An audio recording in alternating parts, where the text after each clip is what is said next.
தஞ்சாவூர் மாவட்டம் பூதலூர் அருகே நிகழ்ந்த சாலை விபத்தில் உயிரிழந்தவர்களின் குடும்பத்தினருக்கு நிதி உதவி முதலமைச்சர் மு.க.ஸ்டாலின் அறிவிப்பு.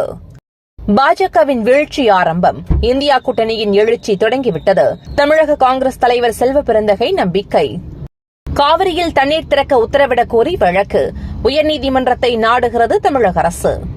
காவிரி பிரச்சினையில் காங்கிரஸ் தலைமை தலையிட வேண்டும். திருமாவளவன் வலியுறுத்தல். திமுக அரசின் மக்கள் விரோத போக்கை கண்டித்து மாபெரும் கண்டன ஆர்ப்பாட்டம். டிடிவி தினகரன் அறிவிப்பு.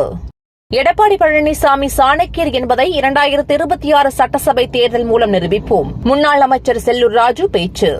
மன்னார் வளைகுடா வங்கக்கடல் பகுதிகளில் பலத்த காற்று. மீனவர்கள் கடலுக்கு செல்ல மீன்வளத்துறை தடை. 700 ஆண்டுகள் பழமையான சிவன் கோயிலுக்கு தக்கார் நியமனம் செல்லும். சென்னை உயர்நீதிமன்றம் அறிவிப்பு. கர்நாடகாவில் உள்ள தனியார் நிறுவனங்களில் கன்னடர்களுக்கே 100% வேலை. சித்தராமையா அறிவிப்பு.